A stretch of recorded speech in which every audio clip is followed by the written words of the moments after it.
আমি বীর মুক্তিযোদ্ধা মোহাম্মদ আকমল হোসেন বলছি। আজকের এই দিনে যারা স্বাধীনতা বিরোধী করেছিল, যারা স্বাধীনতা শত্রু, তাদের সামনে রেখে আমাদেরকে সম্বর্ধনা দেবে, এটা কখনো হতে পারে না। এটা আমরা মানবো না, কখনো মানি না, কখনো মানবো না।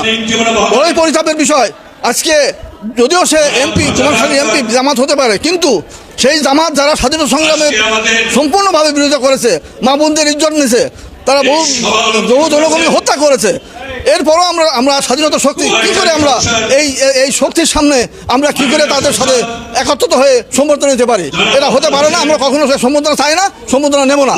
এটা আমাদের শেষ পর্যন্ত বের হওয়ার মূল কারণ হচ্ছে এটাই।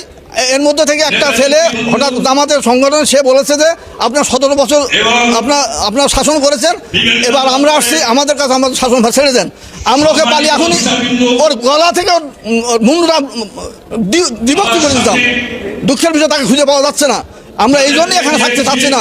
যে আমি তো এরপর একে বলেই গেলাম, যারা এই স্বাধীনতা সংগ্রাম বিরোধিতা করেছে তাদের সামনে রেখে আমাদের সম্বোধনা হতে পারে না। এর সম্বোধনা আমরা চাই। এখন আমরা চাই এখান থেকে জামাত সঙ্গে যত লোক আছে, এমপি সহ সবাই এখান থেকে বেরিয়ে যাক। আমরা সম্বোধনা নেবো, তাদের সম্বোধনা নেবো না।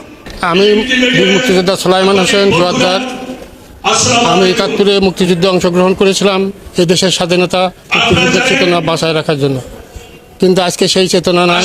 আজকে ভুলণ্ঠিত হচ্ছে, আমাদের সম্বোধনার নামে মুক্তিযোদ্ধাদের অপমানিত করা হচ্ছে।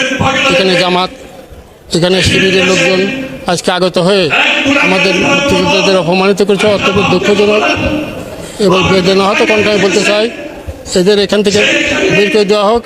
তবেই আমরা বুঝবো যে 71-এ যে 30 লক্ষ লোক শহীদ হয়েছিল, তাদের আত্মা শান্তি পাবে। ধন্যবাদ সবাই।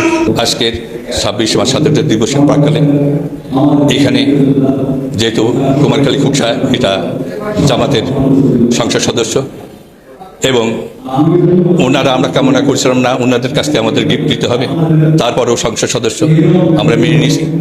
কিন্তু এখানে যখনই আমরা এসেছি, বিভিন্ন রকম ওনার সাথে উনি ব্যতীত আরও জামাতের বিভিন্ন অঙ্গ সংগঠনের লোক, তারা সমস্ত চেয়ারগুলো দখল করছে।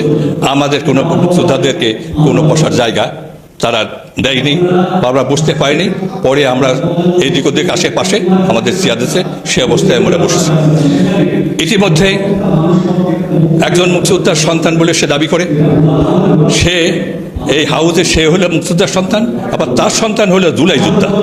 এই পাওয়ার নিয়ে মুক্তিযোদ্ধাদের বিরুদ্ধে বিভিন্ন রকম ভৎসনা, বিভিন্ন রকম কথাবার্তা বলাতে এক প্রকার হাউস এর বিরুদ্ধে করে, যার ফলে আমরা মুক্তিযোদ্ধা একতা হয়ে আমরা দেশ স্বাধীন করেছি, একতার সাথে কথা বলেছি।